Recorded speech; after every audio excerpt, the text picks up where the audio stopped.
Bismillahirrahmanirrahim. Assalamu alaikum everyone. Welcome to my channel English with Shaile. In this video, we are going to cover comprehension part of chapter 4, Fantastic Journey. So, page number 61, Fantastic Words. Exercise A. Below are for mythical creature. So, यहाँ पे नीचे जो है वो आपको 4 mythical creatures के नाम दिए गए हैं. mythical creature वो होते हैं जो कि imagination की दुनिया में जो हयालाती मखलूक जो होती हैं. फॉर एग्जाम्पल अभी इस स्टोरी में जो है वो यैटी है जो कि तस्वुराती एक करेक्टर है जो कि रियलिटी में मौजूद नहीं होता. सो यूनिकॉर्न, यैटी, मरमेड एंड वेयरवुल्फ, ये 4 जो हैं वो मिथिकल क्रिएचर्स हैं. अब इनके बारे में हमने जो है वो ये क्वेश्चन दिए गए हैं. Question number 1, what do you know about them. So आप इन 4 मिथिकल क्रिएचर के बारे में क्या जानते हैं. So here is the answer. Unicorn. A unicorn is a legendary horse-like creature with a single spiral horn on its forehead, often seen as a symbol of purity, grace, and magic. It appears in European folklore and is usually portrayed as gentle and elusive. So, unicorn जो है वो अब आपको picture में नज़र आ रहा है कि एक घोड़ा होता है और ये यूरोपियन फोकलोर्स में जो है वो एक करेक्टर है जो कि दिखाया जाता है इनके फैंटेसी फिक्शन में, और वो जो है वो प्योरिटी और ग्रेस और मैजिक को दिखाता होता है. इससे जो है वो बताते होते हैं और इसके फोरहेड पे जो है वो एक हॉर्न भी होता है. नेक्स्ट मिथिकल क्रिएचर है हमारे पास yeti. Yeti is also known as snowman. The yeti is a large ape like creature said to live in Himalayas mountain. It's a part of Nepalese folklore and is often described as covered in white fur, living mysterious track in the snow. So ये एक snowman के तौर पे भी दिखाया जाता है और हिमालय के पीक पे रहता होता है. ये मोस्टली जो है वो नेपालीज जो फोकलोर्स होती हैं, कहानियाँ होती हैं, तस्वुराती कहानियाँ, उनमें जो है वो इसका जिक्र आता है. Next character is mermaid. A mermaid is a creature with the upper body of a woman and the tail of a fish. So mermaid जो है वो एक ऐसी क्रिएचर होती है जो कि जिसकी अपर बॉडी जो है वो इंसान की शक्ल की होती है, एक लड़की के जिसामत की तरह, और जो लोअर बॉडी होती है वो फिश की तरह होती है. Found in many cultures including Greek and middle eastern tradition. Sometimes they are portrayed as beautiful and helpful, other times as dangerous and enchanting. So कभी कभी इस क्रिएचर को जो है वो इस तरह प्रेजेंट किया जाता है कि ये अच्छी है, और कभी कभी जो है वो इस करेक्टर का कहानी में ऐसे प्रेजेंट किया जाता है कि ये एक डेंजरस क्रिएचर है. Next is werewolf.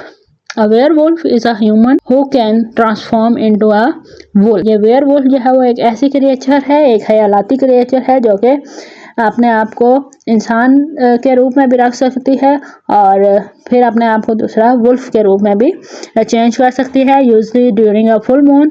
और मोस्टली जो है वो ये काम वो तब कर सकता है जब फुल मून हो.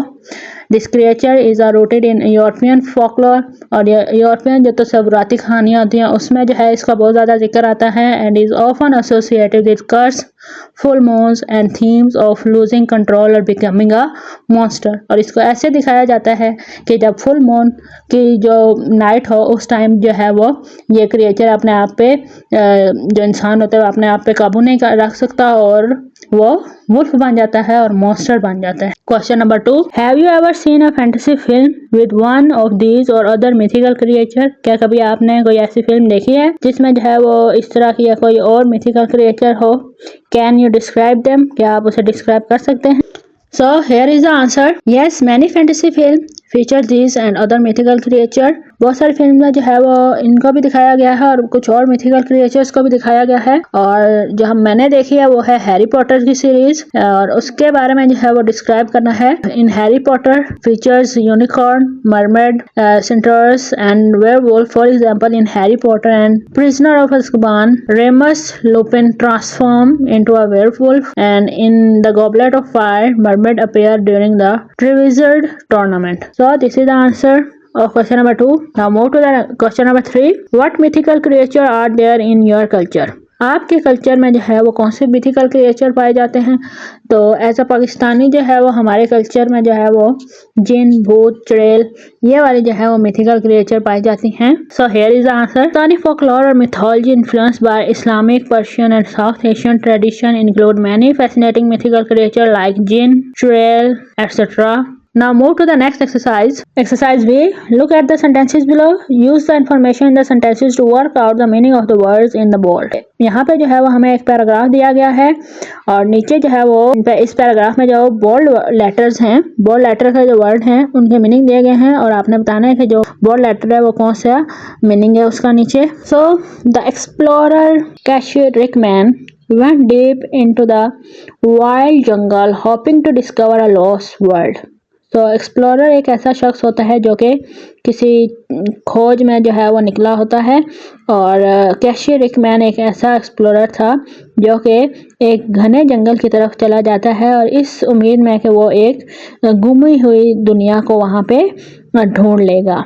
वेंट डीप, डीप का मतलब होता है गहरे, किसी गहरे और जंगली जंगल में वो चला जाता है. तो यहाँ पे एक्सप्लोरर का मतलब होता है पे जो मीनिंग फॉर है a person who goes on adventure and find things. So ये इसका मीनिंग है, एक ऐसा शख्स जो कि एडवेंचर किसी ऐसे सफर पे जाए और चीजें ढूंढे उसे हम एक्सप्लोरर कहते हैं. She met many terrifying animals. Terrifying का मतलब होता है खौफनाक. वहाँ पे वो बहुत खौफनाक जानवरों से मिलता है such as tiger and snake, जैसे कि टाइगर और स्नेक से. और ऑन हर प्रीलियस जर्नी. प्रीलियस का मतलब होता है खतरनाक, तो वो इस खतरनाक सफ़र में जो है वो खौफनाक जानवरों से मिलता है. सो यहाँ पे प्रीलियस का जो है मीनिंग वो है नंबर 2 जो है dangerous. Was searching for an enchanting castle where legend said all objects turned to gold. तो वो एक ऐसे तलाश में जाता है, एक ऐसे किले के तलाश में. कैसल का मतलब होता है किला. तो ऐसे, और एन्चांटेड का मतलब होता है जादुई. तो यहाँ पे एन्चांटेड का जो नीचे मीनिंग दिए गए हैं वो है मीनिंग नंबर 3 समवेयर मैजिकल और अंडर अ स्पेल. कोई भी जो है वो जादुई चीज़ होती है या कोई जादुई जगह जो होती है उसे हम एन्चांटेड. तो वो एक ऐसे किले है, जादुई किले की तरफ को ढूंढने के लिए गया था जहाँ पे ये कहा जाता था, लेजेंड ये कहते थे कि वहाँ की हर चीज़ जो है वो गोल्ड में चेंज हो गई थी. सैडली, लेकिन अफसोस के साथ, Cassius Rickman did not return from her expedition to the castle and no one heard from her ever again. So जो कैशियस रिकमैन था वो कभी भी वहाँ से वापस नहीं आया था. अपने इस एक्सपेडिशन का मतलब होता है मुहिम या सफ़र से वापस नहीं आया था, और ना ही कभी किसी ने उसके बारे में कुछ सुना था. तो एक्सपेडिशन का जो है वो मतलब होता है, यहाँ पे जो है वो मीनिंग जो लिखे हैं वो 1 है a journey made for a certain reason. एक ऐसा सफ़र जो कि किसी वजह से जो है वो कोई शख्स जो है वो करे, उससे जो है हम एक्सपेडिशन कहते हैं. Now move to the exercise C. Think of some fantastic journeys and talk about them with the partner. इसी तरह जो है वो अगर आपने कोई फैंटास्टिक जर्नी सुनी हुई है तो आप अपने पार्टनर के साथ शेयर करें. What are the danger of going on a journey to an unfamiliar place? So किसी भी जो है वो आपको जो जगह जो है वो जिस जगह पे आप गए ना हो वहाँ पे जाके आपको क्या क्या जो है वो डेंजर पेश आ सकते हैं वो बताएं. And why is it exciting to explore a new place. और ये क्यों एक्साइटिंग होता है किसी भी नई जगह को जो है वो देखना एक्साइटिंग क्यों होता है. तो आपने किसी न्यू जगह का डेंजर भी बताना है और उसकी एक्साइटमेंट भी बतानी है कि हम किसी न्यू जगह पे किसी न्यू प्लेस पे जाके एक्साइटेड क्यों होते हैं और वहाँ के डेंजर्स क्या होते हैं. So here is the answer. So now move to the next page. Page number 62. Exercise A. Listen and respond. Question number 1. What colours are the blossoms. Blossoms का क्या कलर था. सो ब्लॉसम जो थे वो फूलों को कहते हैं. तो वो जो दरख्त थे उनके ऊपर किस कलर के फूल थे. Red, white, cream, blue and pink. So red, white and cream colour के थे. सो हम इनको जो है वो टिक कर लेंगे. Question number 2. Which animal is by the stream. और स्ट्रीम के पास जो है वो कौन से एनिमल जो है वो फिर रहे थे या फिर तेजी से चक्कर लगा रहे थे. The yeti, the eagle, some kingfisher. So kingfisher जो छोटे नीले रंग के परिंदे थे वो स्ट्रीम किसी नदी के किनारे पर चक्कर लगा रहे थे. Question number 3. How did Agatha get to the valley. Agatha जो थी वो उस वादी में कैसे पहुंची थी. She walked, she was carried by the yeti on the back of an eagle. So option B is the correct option. She was carried by the yeti. Yeti जो है वो उसे उस वादी में लेके गया था. Now move to the next comprehension. Page number 65. Exercise B. Read and respond. Question number 1. Agatha knows she should be frightened of the yeti. Agatha को पता था कि उसे यैटी से डरना चाहिए, बट शी इजंट, लेकिन वो नहीं डरी. Y do you think this is. तो आपके ख्याल में ऐसा क्यों नहीं हुआ. So here is the answer. Agatha is not scared because the Yeti does not look mean or dangerous. क्योंकि Yeti जो है वो कोई खतरनाक नजर आने वाला क्रिएचर नहीं था. He looks calm and kind, and sometimes we just don't feel scared even when we think we should. और कभी कभी जो है वो हम नहीं डरते हैं जहाँ पे जो है वो हम सोचते हैं कि हमें डरना चाहिए, और कभी कभी ऐसा हो जाता है कि हम जो है वो डरते नहीं हैं. Question number 2. Why does the Yeti have hair lid? So Yeti के कानों पे जो है वो ढक्कन क्यों था? So the answer is Yeti have ear lid because they save them from getting hair itch in the fierce Himalayas wind. Question number 3. What did Agatha become the first human ever to do? Agatha को जो है वो पहला ऐसा शख्स थी जिसने क्या किया था वो बताना है. How do you think that made her feel? और आपको क्या लगता है कि उसे ऐसा करने पे जो है वो उसे कैसा फील हुआ होगा? So the answer is Agatha was the first person to see a Yeti face. So Agatha वो पहला इंसान था जिसने Yeti का फेस देखा था, and she probably felt excited, special and very curious. और उसने जो है वो उस टाइम जो है वो बहुत ज़्यादा एक्साइटेड फील किया होगा, स्पेशल और बहुत ज़्यादा क्यूरियस फील किया होगा. And then move to the next question. What do you think is the most important feature of Yeti's face and why? So आपके ख्याल में जो है वो Yeti की फेस का जो है वो कौन सा most important feature है और क्यों है? So the answer is the most important part of the Yeti's face is his smile. His smile shows that he is friendly and kind. It helps Agatha feel safe. तो जो सबसे अच्छी जो चीज़ थी उसके फेस में, Yeti के face में जो इम्पोर्टेंट फीचर था वो उसकी स्माइल थी, जिसकी वजह से जो अगाथा थी वो उससे डरी नहीं थी. Now move to the next exercise. What about you? Question number 1. Have you ever imagine a fantastical beast? क्या कभी आपने किसी फैंटास्टिकल बीस्ट के बारे में सोचा है? What was it like? और वो कैसे दिखता है, मतलब आपके इमेजिनेशन में वो बीस्ट कैसा होगा? And what made it different from other real creature? और उसे दूसरे जो रियलिटी में जो क्रिएचर हैं वो उनसे डिफरेंट कैसे होगा वो भी आपने बताना है. So here is the answer. Yes, I have imagined a fantastical beast called a sky whale. It looked like a giant whale, but it could float through the air using glowing fins that shimmered like the northern lights. What made it different from a real creature was its ability to fly without wings, its skin made of clouds, and the way it sang songs that could calm storms. So ये जो है वो एक mythical creature के बारे में मैंने बताया है, और ये जो है वो एक ऐसा क्रिएचर है जो कि आराम से जो है वो हवाओं में उड़ सकता है, और जो है वो उसके जो फिन्स हैं वो नॉर्दर्न लाइट्स की तरह जो है वो चमकते हैं. And then move to the next question. The author make the imaginary valley in the story feel real. Author ने जो है वो एक इस स्टोरी में एक वैली को क्रिएट किया है जो कि रियल मालूम होती है. Describe an imaginary place that you have heard about in a book और a film. How did the author make it seem real? अब आपने किसी ऐसी वैली के बारे में बताना है या ऐसी प्लेस के बारे में बताना है जो कि आपने किसी बुक में पढ़ी हो या फिर फिल्म में देखी हो, और आपको कैसे लगा कि वो एक रियल है. So here is the answer.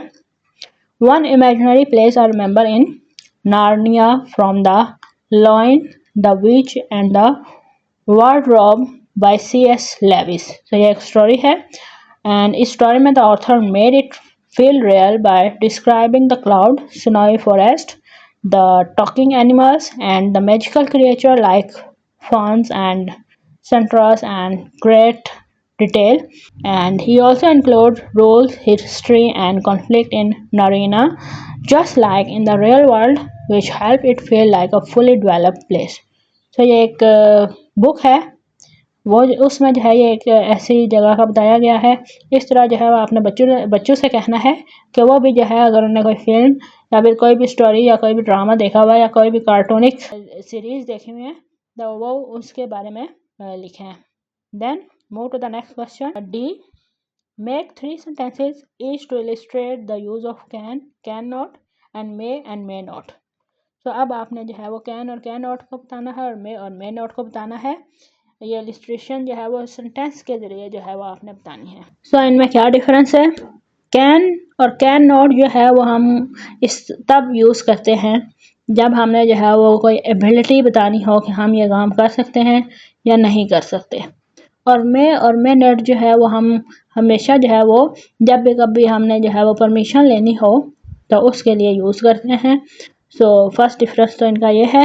And now we see from the sentences. So here are the sentences here. Can and can not. I can speak 3 languages. You cannot enter the lab without safety goggles. She can't finish the puzzle if she concentrate. So ये जो है वो कि ability दिखाई गई है कि आप 3 लैंग्वेज बोल सकते हैं और आप गूगल्स के बगैर नहीं जा सकते। और पज़ल जो है वो आप एबिलिटी दिखाई है कि वो अगर कंसंट्रेट करेगी तो पज़ल को सॉल्व कर लेगी।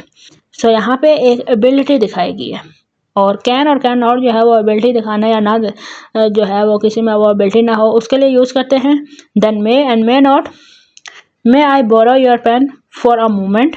क्या मैं ये पेन जो है वो थोड़ी देर के लिए ले सकता हूँ। You may not go outside until you finish your homework. तुम बाहर नहीं जा सकते जब तक तुम अपना होमवर्क कंप्लीट नहीं करोगे। We may go to the zoo this weekend if the weather is nice. हम जो है वो जू जा सकते हैं अगर मौसम अच्छा हुआ।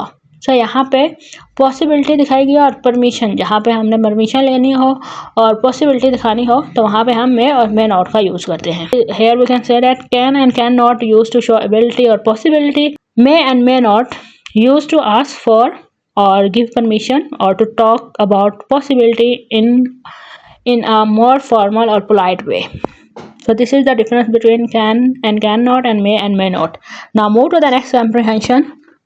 Page number 69. Comprehension. Listen and respond. Question number 1. How many toes does a yeti have on each foot? Yeti के हर पाँव पे कितनी उंगलियां थी? So the answer is 8. So yeti के हर फुट पे 8 उंगलियां थी. Question number 2. What else is unusual about Yeti's feet? Yetis के पाँव में क्या चीज़ जो है वो अजीब थी? So they are back to front. So इसका आंसर है कि उनके पाँव जो है वो पीछे की तरफ जो है वो मुड़े होते हैं। तो ये जो है वो एक अनयूजुअल थिंग है उनके पाँव के बारे में। Question number 3. Where does the Yeti stop? Yeti कहाँ पे रुका था? So Yeti stop near a hollow by the bank of a stream. So जो नदी थी उसके पास, उसके किनारे के पास जो एक गड्ढा था उसके पास याटी रुका था। Question number 4. Why does the yeti stop? याटी क्यों रुका था? So yeti stop because there are 2 baby yetis asleep. So वहाँ पे जो है वो 2 जो याटी के बच्चे थे वो सो रहे थे। Exercise B. Read and respond. Use phrases from the story to help with your answer. आपने फ्रेजेस यूज़ करने हैं स्टोरी के अंदर जो फ्रेजेस यूज़ किए गए हैं और उन फ्रेजेस को यूज़ करके जो है वो इन क्वेश्चंस का आंसर देना है। Question number 1. How does the author let us know that the yeti is patient? हमें जो है वो ऑथर की कौन से फ्रेज से या कौन सी लाइन से पता चलता है कि यटी के अंदर जो था वो बर्दाश्त थी, पेशेंस था। So the author writes that the yeti stood there waiting with his head on one side until Agatha got up. So ये जो फ्रेज था स्टोरी में जहाँ पे वो खड़ा था और वेट कर रहा था अगाथा के जागने का, तो यहाँ पे हमें जो है वो पता चलता है कि ये ऑथर ने पेशेंस का दिखाया है, याटी के पेशेंस का दिखाया है। Then question number 2.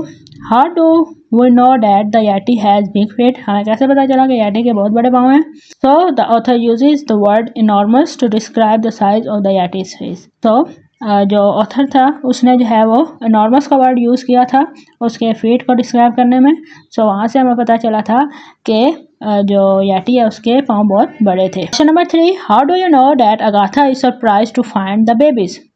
आपको कैसे पता चला कि अगाथा जो है वो सरप्राइज्ड हुई थी बेबीज़ को जब उसने देखा था? So Agatha was surprise because all she says is oh. जो उसने ओ बोला था जब उसने जो है वो घास साइड पे की थी और उसके बाद जो अगाथा का आंसर था ओ, उससे पता चला था कि अगाथा जो है वो सरप्राइज हुई है। And the word is followed by an exclamation mark. और वो जो वर्ड था वो एक्सक्लेमेटरी मार्क के साथ शो किया गया था जिससे जो है वो पता चलता है कि ये एक सडन रिएक्शन जो है वो हैरत का रिएक्शन था। And also the yeti reveals the babies suddenly rather than letting Agatha know that the babies are there. Question number 4. Why do you think the babies yetis are covered in dried grass and stick? आपके बारे में जो है वो आप क्या सोचते हैं कि जो छोटे बेबीज येटीज थे उनको ड्राइड ग्रास और स्टिक में क्यों रखा गया था?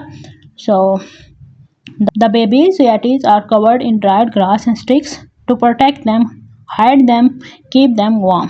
So उन्हें वो प्रोटेक्ट करने के लिए, छुपाने के लिए और उन्हें गर्म रखने के लिए जो है वो उन्हें जो है वो ग्रास और स्टिक में कवर करके रखा हुआ था. Now move to the next exercise. Exercise C. What about you? The Yeti and Agatha have started to become friends. Yeti और Agatha जो है वो दोनों दोस्त बन गए थे. Talk with the partner about the characters and how their friendship make you feel. अब आपने जो है वो एक दूसरे के साथ जो है वो करेक्टर्स के बारे में बात करें और आपको कैसा लगता है, इन दोनों की फ्रेंडशिप कैसी लगती है. And describe an adventure that the yetis and Agatha might have together. और कुछ ऐसा एडवेंचर भी आप बच्चों से लिखवाएं जो कि येटी और अगाथा ने मिलकर किया हो कोई एडवेंचर.